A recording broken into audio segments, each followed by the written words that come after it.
नमस्कार, आप देख रहे हैं प्राइम टीवी न्यूज। मैं हूं आपके साथ श्रुति। खबरों की शुरुआत करने से पहले नजर डालते हैं आज की कुछ खास सुर्खियों पर। लद्दाख से अरुणाचल तक भारत ने उतारे ज्यादा सैनिक। अब भारत कड़ी नजर रखेगा चीनी सीमा पर। स्टीफन हॉकिंग का शनिवार को किया गया अंतिम संस्कार। न्यूटन और चार्ल्स डार्विन की कब्र के पास किया गया दफन। भारत से नेपाल जा रही दवाओं की खेप पकड़ी। कश्मीर में फिर हुआ एनकाउंटर। 3 अलग अलग एनकाउंटर में आतंकियों की 2 कमांडर समेत 8 टेररिस्ट ढेर। पेपर लीक मामले में पुलिस ने 2 टीचर और 1 कोचिंग मालिक को किया गिरफ्तार। इंदौर में 4 मंजिला होटल ढहने से मैनेजर समेत 10 लोगों की मौत, 6 जख्मी। बीसीसीआई ने शमी की पत्नी हसीन जहां की बात ठुकरा दिया टका सा जवाब। एम्स में भर्ती लालू दिल्ली से ही विपक्षी राजनीति को ताकत देंगे, जानिए कैसे। बॉल टेम्परिंग मामले में डेविड वार्नर की पत्नी का कबूलनामा, उनकी वजह से हुआ सारा विवाद और साजिश। देखते हैं छोटा सा ब्रेक के बाद हम इन्हीं सुर्खियों पर चर्चा करेंगे। तब तक बने रहिए हमारे साथ और देखते रहिए प्राइम टीवी न्यूज।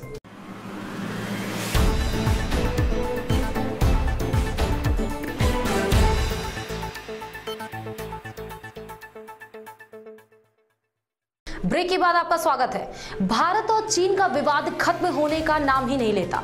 इसका एक तरीका यह निकाल सकते हैं कि सीमा पर भारी मात्रा में सेना तैनात कर दी जाए। अब चीन से लगती लद्दाख से लेकर अरुणाचल तक की वास्तविक सीमा रेखा पर भारतीय सेना पूरी तरह मुस्तैद नजर आती है। अब इस मामले का पटाक्षेप हो चुका है, लेकिन भारतीय सेना अब भी पूरी मुस्तैदी से तैनात है। यहाँ भारतीय सैनिकों के सामने कठिन चुनौतियां हैं। कमजोर सड़कें, पुलों और इंटर वैली कनेक्टिविटी कमजोर होने के साथ ही हथियारों, हेलीकॉप्टरों, ड्रोन्स और विशेष हथियारों के स्टॉक तक की कमी है। इसके बाद भी किसी ऑपरेशन के लिए सैनिकों की तैयारी और उनका मनोबल ऊंचा है। दुनिया के जाने माने बुद्धिजीवी साइंटिस्ट ब्रिटेन के भौतिक विज्ञानी स्टीफन हॉकिंग को श्रद्धांजलि देने के लिए शनिवार को बड़ी संख्या में लोग कैम्ब्रिज पहुंचे। हॉकिंग का अंतिम संस्कार गेट सेंट मैरिज चर्च के पास किया गया, जो साल से अधिक समय तक उनका शैक्षणिक घर रहा। हालांकि यह आम जनता की पहुंच नहीं हो सकी, क्योंकि परिवार, दोस्तों और सहयोगियों के लिए अंतिम संस्कार कार्यक्रम निजी रखा गया।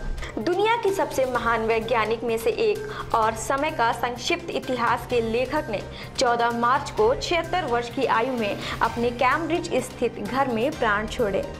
यह कार्यक्रम पूरी तरह से निजी रहा और बिना आमंत्रण के किसी को भी चर्च में अंतिम संस्कार के पहले इस दौरान प्रवेश नहीं करने दिया गया। ग्रेट सेंट मैरी चर्च में उनके निजी अंतिम संस्कार के दौरान करीब 500 परिवार, दोस्त और साथी यहां मौजूद रहे। एसएसबी ने बड़ी सफलता पाई। भारत नेपाल सीमा के अंतर्राष्ट्रीय पिलर संख्या 199 व 200 के बीच एसएसबी ने भारत से तस्करी कर नेपाल ले जाई जा रही दवाओं के साथ बाइक सवार 2 युवकों को धर दबोचा। ये दोनों युवक नेपाल के रहने वाले हैं। शुक्रवार की रात 11 बजे के लगभग 39वीं वाहिनी बसही एसएसबी कंपनी के इंचार्ज सुरेश कुमार पाटीदार जवानों के साथ भारत नेपाल सीमा के अंतर्राष्ट्रीय पिलर संख्या 199 और 200 के मध्य गश्त कर रहे थे। इस दौरान भारत से नेपाल सीमा की ओर 2 नेपाली युवकों को बाइक पर आते हुए देखा गया। जैसे ही दोनों नेपाली युवक नो मैंस लैंड के करीब पहुंचते, उससे पहले एसएसबी के जवानों ने दोनों नेपाली युवकों को धर दबोचा। जम्मू कश्मीर में पिछले करीब 24 घंटों में 3 अलग अलग जगहों पर सुरक्षा बलों और आतंकियों के बीच मुठभेड़ हुई है। शोपियां और कचडूरा में मुठभेड़ अभी भी जारी है, जबकि अनंतनाग में मुठभेड़ खत्म हो चुका है।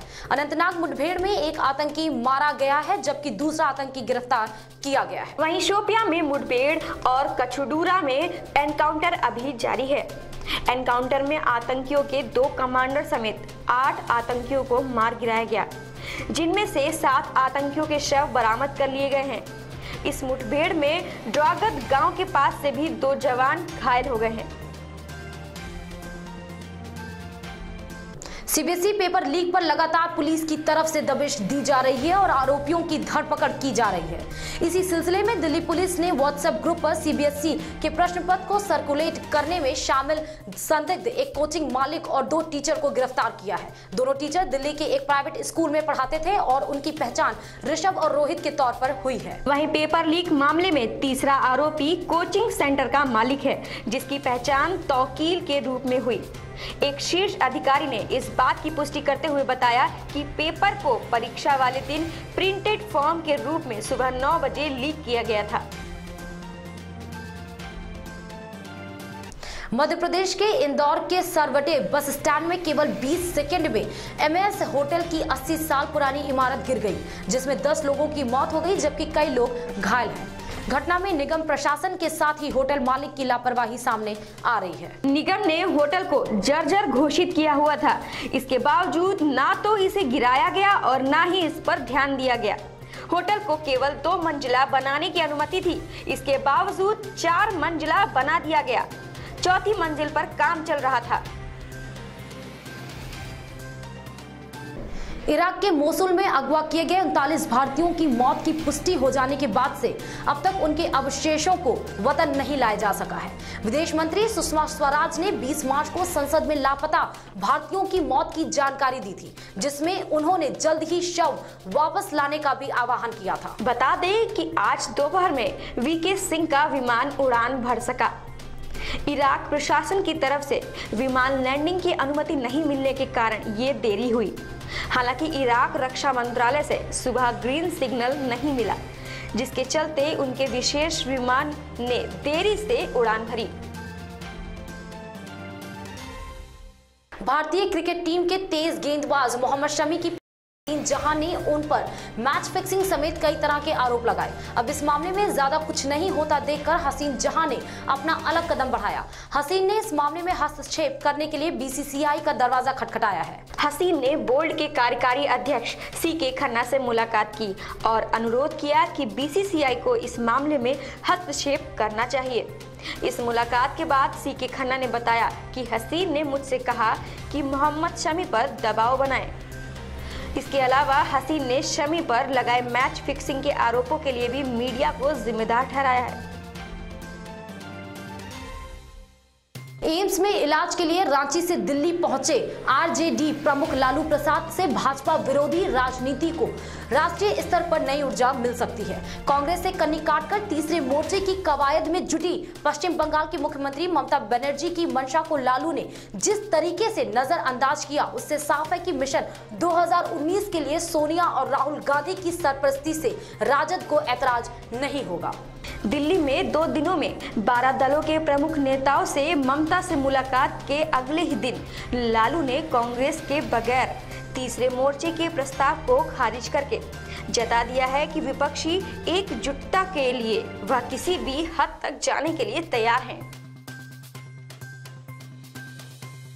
ऑस्ट्रेलिया के बर्खास्त उपकप्तान डेविड वार्नर की पत्नी कैंडाइस ने खुलासा करते हुए कहा कि उनके निलंबित पति ने यह साजिश उनके हुए अपमान के चलते रची और इस विवाद से डेविड वार्नर को मिली सजा के लिए कहीं ना कहीं खुद को दोषी मानती है। कैंडाइस ने कहा कि वास्तव में पूरे विवाद के पीछे वही जिम्मेदार हैं।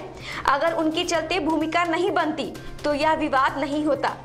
सलामी बल्लेबाज वार्नर को दक्षिण अफ्रीका के खिलाफ तीसरा टेस्ट मैच के दौरान गेंद से छेड़खानी करने की योजना बनाने में शामिल होने का दोषी पाया गया और उन पर 1 साल का प्रतिबंध लगा दिया।